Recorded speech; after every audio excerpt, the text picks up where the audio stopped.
उत्पन्ना एकादशी का व्रत कब है और क्यों करें? यह वीडियो इसी विषय पर सरल भाषा में जानकारी देगा। आपको तिथि, मुहूर्त, कथा और पारण सब मिलेंगे।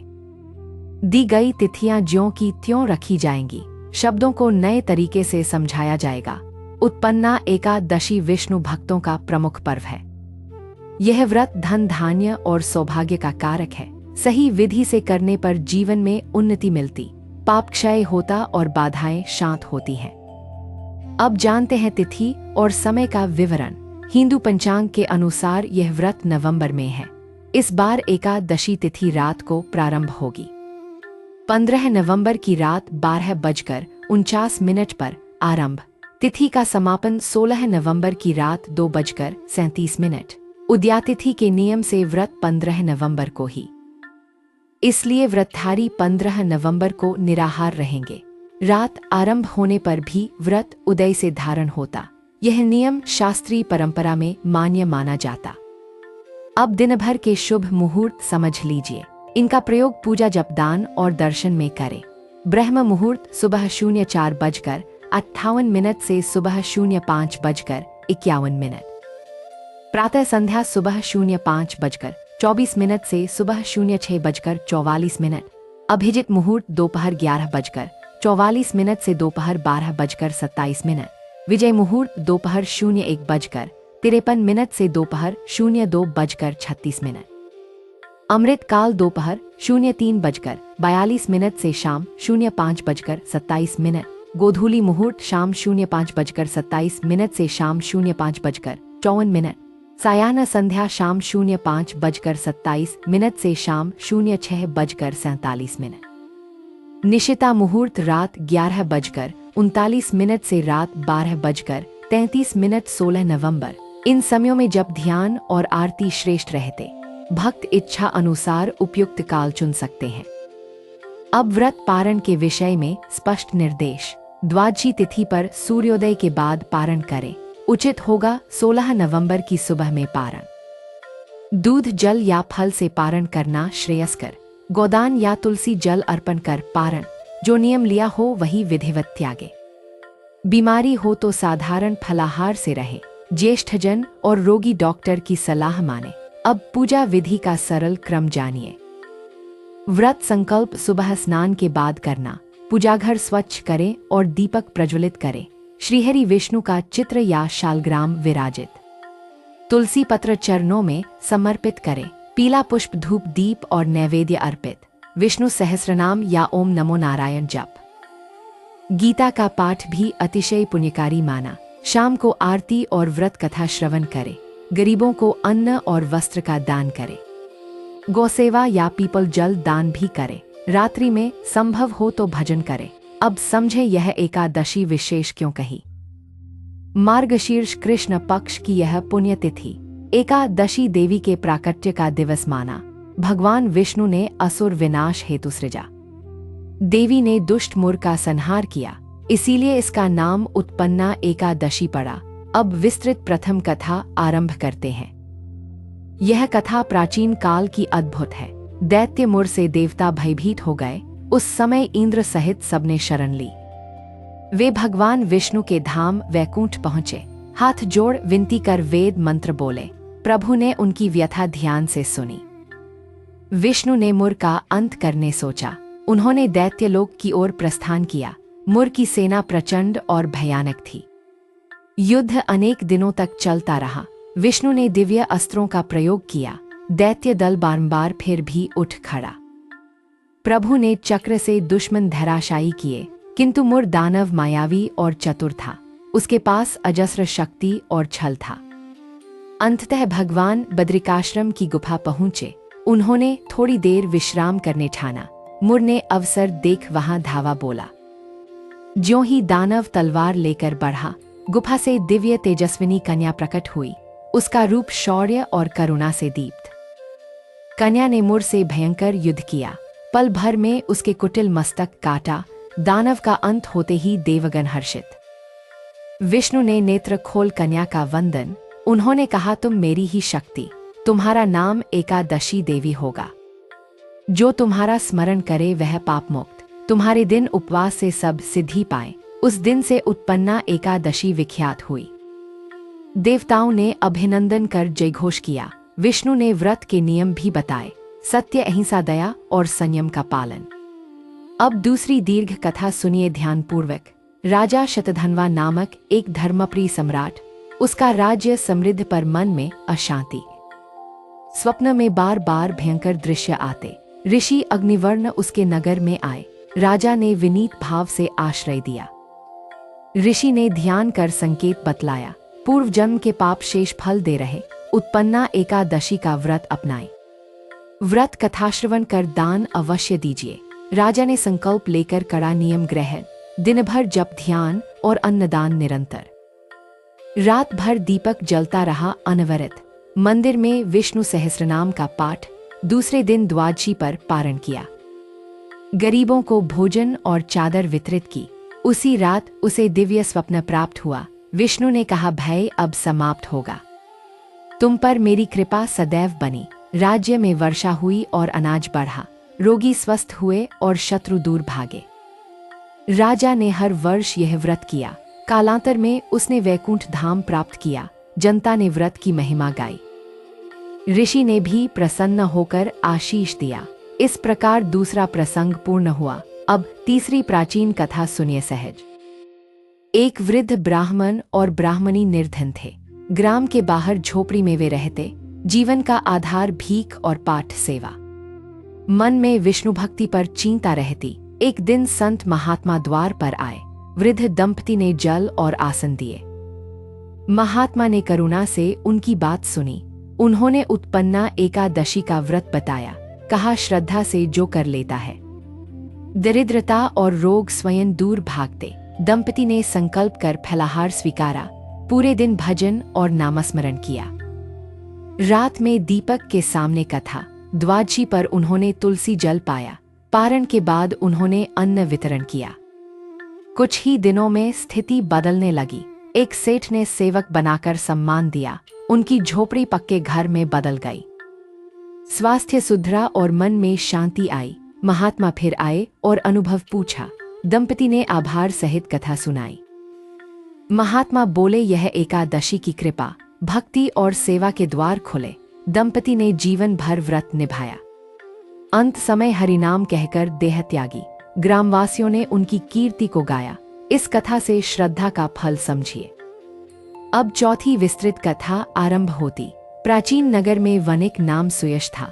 व्यापार में छल कपट और लोभ अधिक। धन था पर मन से निष्ठुर और अशांत। एक बार यात्रा में लुटेरों ने घेरा। सब संपत्ति चली गई और अपमान सहा। वह टूटकर नदी किनारे बैठकर विलाप। उधर से एक सन्यासी मौनी महात्मा निकले। उन्होंने करुणा से संकेत देकर रोका। मौन तोड़कर सुयश ने अपराधों को स्वीकारा। महात्मा ने कहा, प्रायश्चित से द्वार खुलेंगे। उत्पन्ना एकादशी का कठोर व्रत धारण, दान कर और सत्य वचन का पालन। सुयश ने अगले 15 दिनों तक सेवा। व्रत के दिन उसने वस्त्र वितरित किए। माता तुलसी के पास बैठकर जपा। रात्रि जागरण में कथा और भजन। द्वादशी पर उसने सादा पारण किया। अगले माह व्यापार में नई शुरुआत की। सत्य और न्याय के नियम अपनाए। ग्राहकों का विश्वास वापस आने लगा। दूरस्थ नगर से बड़े अनुबंध मिले। धन लौटा पर लोभ नहीं लौटा। वह अब कमाई का बड़ा हिस्सा दान। गौशाला बनवाई और अन्न क्षेत्र चलाया। महात्मा ने देखा और आशीष दिया। लोक में उसका नाम सदाचारी व्यापारी। उसने वार्षिक उत्पन्ना एकादशी आजीवन निभाई। अंततः विष्णुधाम की प्राप्ति हुई बताई। अब पांचवी प्राचीन और प्रेरक कथा। एक प्राचीन नगर का शिल्पी विष्णुदास। पत्थरों में प्राण भरने का अनोखा कौशल, पर उसका हृदय क्रोध से भरा रहता। कार्य बिगड़ता तो वह शिष्य को मारता। एक दिन मंदिर प्रतिमा में दरार पड़ गई। राजपुरोहित क्रोधित और राजा दुखी हुए। विष्णुदास निराश होकर वन की ओर चला। वहां एक वृद्धा तुलसी उपवन में मिली। उसने शांत भाव से जल दिया पीने। वृद्धा ने क्रोध की जड़ पहचान ली। बोली, पुत्र, व्रत से मन स्थिर होगा। उत्पन्ना एकादशी के दिन कर लेना। वह सहमत होकर नगर वापस लौटा। दिन आए तो उसने उपवास आरंभ किया। स्नान कर यजमान के मंदिर में पूजा। दीवार के पास बैठकर विष्णु नाम जपा। रात्रि में कथा सुनते सुनते आंसू बहे। मुरदैत्य और एकादशी देवी की कथा। हृदय में करुणा का जल भर आया। द्वादशी पर उसने खीर का दान किया। पारण के पश्चात उसने शिष्यों से क्षमा। फिर नई प्रतिमा गढ़ने का कार्य शुरू। इस बार हथौड़ा जैसे स्वयं चल पड़ा। प्रतिमा दिव्य और कोमल भाव से दीप्त। राजा और राजपुरोहित भाव विभोर हो गए। मंदिर में भव्य प्रतिष्ठा और महोत्सव हुआ। विष्णुदास का क्रोध स्थायी रूप से शांत। वह हर वर्ष यह व्रत करता रहा। अब व्रत के नियम फिर ध्यान रखें। व्रत में सात्विकता और सत्यवाणी आवश्यक। दूध, फल और पानी से समर्थ रहें। नमक, मिर्च और तामसिक भोजन से दूर। भोग में तुलसी पत्र लगाना न भूलें। तुलसी जी का विशेष सम्मान करना चाहिए। शालग्राम पूजन हो तो और भी पुण्य। आसन कुशा या स्वच्छ दरी पर बैठें। घर स्वच्छता और सुगंधित वातावरण बनाए रखें। जितना हो उतना मौन और मनोनिग्रह। बीमार लोग अन्न न त्यागे तो चले। व्रत का भाव ही सबसे बड़ा होता। स्त्रियां सुहाग का पूजन कर प्रसाद लें। पुरुष दान और सेवा पर बल दे। बालक और वृद्ध को हल्का फलाहार उचित। अब पारण के सरल नियम फिर सुने। द्वादशी उदय के बाद जल ग्रहण करें।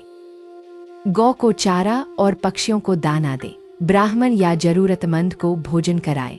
तुलसी के पास 3 परिक्रमा करें। व्रत कथा का पुनः स्मरण अवश्य करें। अब कुछ सामान्य प्रश्नों पर चर्चा करते। यदि तिथि रात से शुरू हो तो उदयातिथि को ही व्रत धारण करें। यदि कार्यवश यात्रा हो तो क्या फलाहार लेकर नियम निभाए जा सकते? क्या मासिक धर्म में व्रत रखा जाए? उस समय केवल नामस्मरण और श्रद्धा रखें। क्या जल भी छोड़ना अनिवार्य होता? नहीं, स्वास्थ्य के अनुसार नियम अपनाएं। क्या रात में जागरण आवश्यक माना? संध्या आरती और कथा श्रवण पर्याप्त। अब फिर तिथि और मुहूर्त याद कराएं। 15 नवंबर को व्रत का पालन होगा। एकादशी रात 12:49 से प्रारंभ। तिथि 16 नवंबर रात 2:37 समाप्त।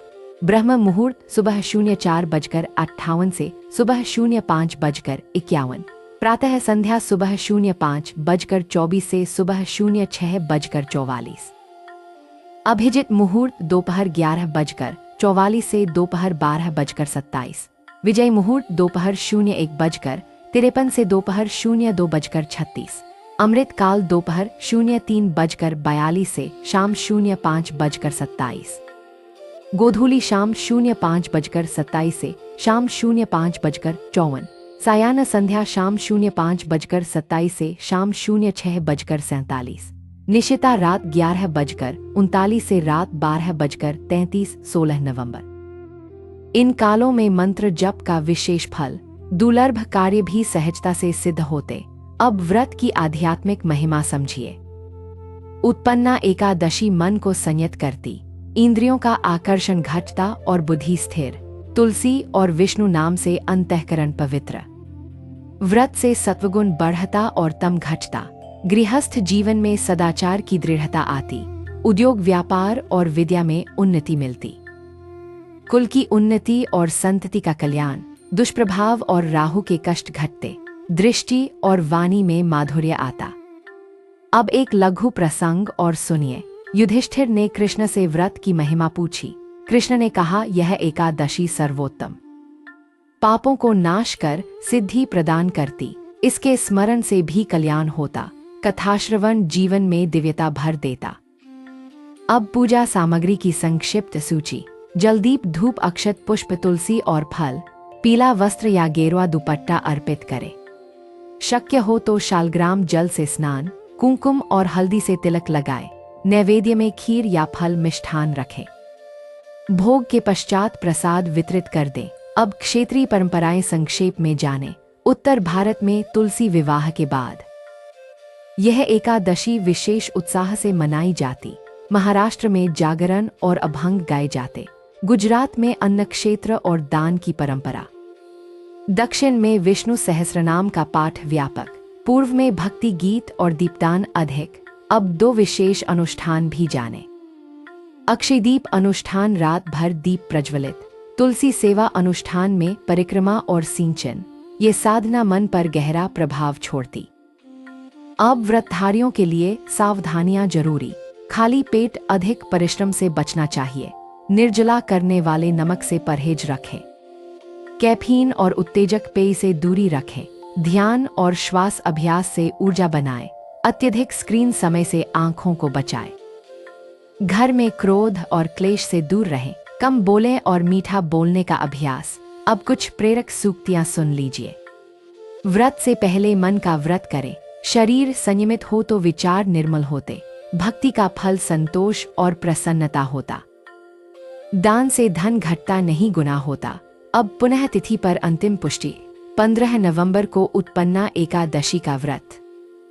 एकादशी तिथि रात में पहले आरंभ होगी। 16 नवंबर रात में तिथि समाप्त होगी। व्रत पारण द्वादशी की सुबह करना उचित। पूजन के लिए उपयुक्त समय ऊपर दिया।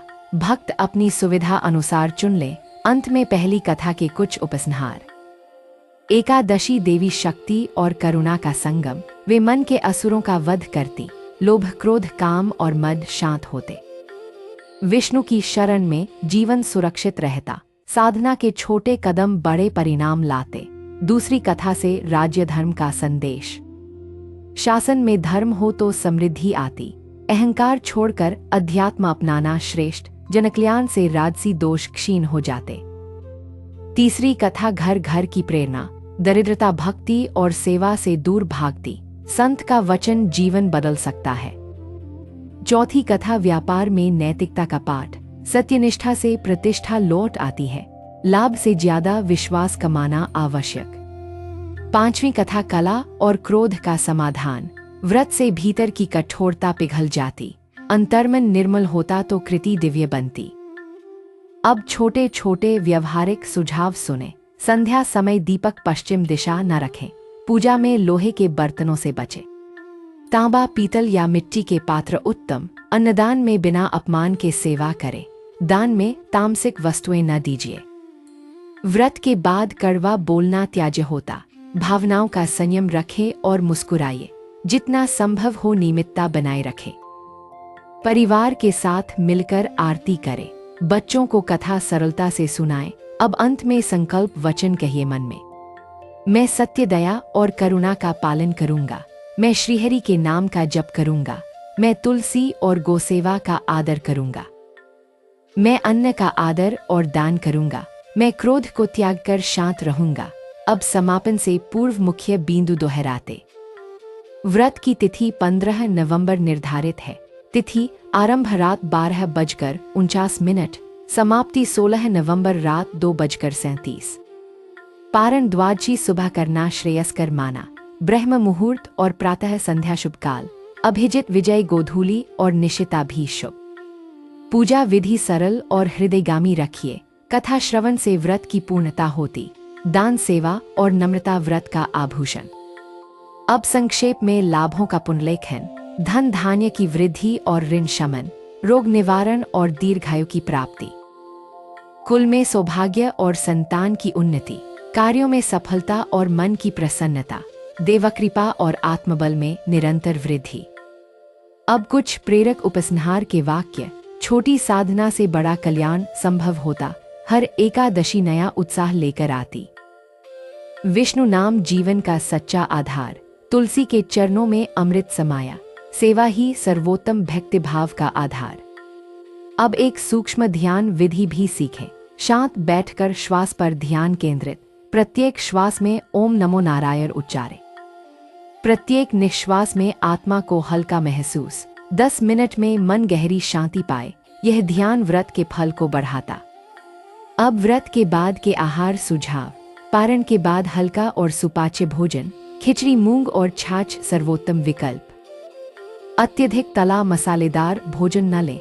शरीर को धीरे धीरे सामान्य आहार दें। जल अधिक पिएं और विश्राम करें। अब ज्ञानवर्धक लघु प्रसंग समेटते हैं। एक बालक ने जलदान की आदत डाली। उसी से उसकी बुद्धि तीव्र हो गई। क्योंकि दान से हृदय में विस्तार आता। विस्तार से ज्ञान और करुणा जागती। उत्पन्ना एकादशी ऐसी ही जागृति कराती। अब 3 संकल्प अपने जीवन में उतारे। हर माह एकादशी नियम से करेंगे। हर सप्ताह कम से कम एक दान, हर दिन 5 मिनट ध्यान करेंगे। इन तीनों से जीवन रूपांतरित होने लगता। अब बचे हुए प्रश्नों का उत्तर दीजिए। क्या परिवार सहित व्रत किया जा सकता? हाँ, अनुकूल नियम बनाकर करिए। क्या कार्यालय में पूजा संभव होती? लघु आरती और मानसिक जप करिए। क्या पूजा बिना मूर्ति के हो सकती? हाँ, नामस्मरण ही सर्वोच्च साधना होती। अब प्रेरक कथन के साथ समापन करते। जहाँ श्रद्धा है वहाँ मार्ग स्वयं बनता, जहाँ दया है वहाँ देवता निवास करते, जहाँ सत्य है वहाँ विजय सुनिश्चित होती। उत्पन्ना एकादशी इन तीनों का संगम, इसे हृदय से अपनाइए और आनंद पाइए। अंतिम बार मुहूर्त का स्मरण करा दे। सुबह का ब्रह्म मुहूर्त अत्यंत शुभ माना, दोपहर का अभिजित मुहूर्त कार्य सिद्धिकारी, शाम का गोधूली और सायाह्न मनभावन काल, रात का निशीथ ध्यान और स्तुति हेतु। इन कालों में जप अवश्य कीजिए। अब कुछ पंक्तियां कथा गान के लिए। एकादशी देवी करुणामयी और तेजस्विनी है, वह हृदय के मूर को नष्ट करती, वह जीवन में निर्मल प्रकाश जगाती, वह भक्त के पग पग का रक्षण, वह सत्य मार्ग की प्रेरणा देती। अब पारिवारिक अनुष्ठान की रूपरेखा बनाएं। सुबह सब मिलकर घर की सफाई करें, फिर मिलकर तुलसी के समक्ष भजन। दोपहर कुछ समय मौन में बिताएं, शाम को आरती और कथा वाचन, रात छोटी सी सेवा योजना बनाएं। अब समर्पण मंत्र मन ही मन बोले। मैं अर्पित करता हूँ सब कर्म तुम्हें, मुझे सन्मार्ग दिखाओ और साहस दो। भक्ति में स्थिरता और नम्रता प्रदान, सब प्राणियों के प्रति करुणा जागृत रहे। अब समापन संदेश के साथ विदा लेते। तिथि, समय और कथा आप तक पहुंची। दी गई जानकारी के अनुसार ही कहें। व्रत 15 नवंबर को अवश्य करें। द्वादशी की सुबह में पारण संपन्न। श्रीहरि का आश्रय लें और मुस्कुराएं। सभी के कल्याण की प्रार्थना सदैव करें। आपका जीवन सुख, शांति और समृद्धि पाए। विष्णु नाम की धारा अनवरत बहती रहे। उत्पन्ना एकादशी मंगलदायक सिद्ध हो। जय श्रीहरि और तुलसी महारानी की कृपा। अब अंतिम शुभकामनाओं के साथ प्रणाम स्वीकारें। हरि ओम तत्सत का भाव मन में रखें। सभी दर्शकों को हार्दिक धन्यवाद और आशीष। अगली एकादशी पर फिर मिलेंगे प्रेरणा संग। अपना और अपनों का विशेष ध्यान रखें। व्रत सफल हो और जीवन प्रकाशमय बने। समय पर आरती करें और कथा सुने। दान, सेवा और सद्भाव का व्रत निभाएं। धन्यवाद और शुभ रात्रि या शुभ दिन। विष्णु चरणों में सतत नमस्कार अर्पित। यही हमारी विनम्र प्रार्थना और समर्पण। उत्पन्ना एकादशी की हार्दिक शुभकामनाएं सभी को। आपके घर परिवार में सदैव मंगल रहे। जय जय श्रीहरि और जय एकादशी देवी। सर्वे भवन्तु सुखिनः का भाव हृदय में। अब नमन करते हुए प्रसंग यहीं पूर्ण। हरि नाम के संग निरंतर अग्रसर रहे। प्रेमपूर्वक पुनः धन्यवाद और वंदन स्वीकारें। अब व्रत की सिद्धि हेतु अंतिम आशीष। आपको अखंड आरोग्य और आयुष्य प्राप्त। घर में सद्भाव, शांति और अन्न की वर्षा। मन में नित्य भक्ति और प्रज्ञा का उदय। विष्णु कृपा से सब मनोरथ पूर्ण हो। अब सचेतन होकर व्रत का अभ्यास शुरू। तिथि, समय तैयार और मन स्थिर रखिए। ऐसी सुंदर एकादशी पुनः शुभ बनाए। आपके जीवन में सदैव प्रकाश बना। भक्ति, सेवा और ज्ञान की त्रिवेणी बहे। अंततः वंदन और अभिवादन के साथ विराम। उत्पन्ना एकादशी की व्रत कथा यहीं समाप्त। तिथि और मुहूर्त स्मरण में सुरक्षित रखिए। हरि नाम का जप करिए और मुस्कुराइए। फिर मिलेंगे नए प्रसंग और प्रेरणा संग। शुभकामनाएं और आभार सहित नमस्कार। हरि ओम और जय श्री हरि।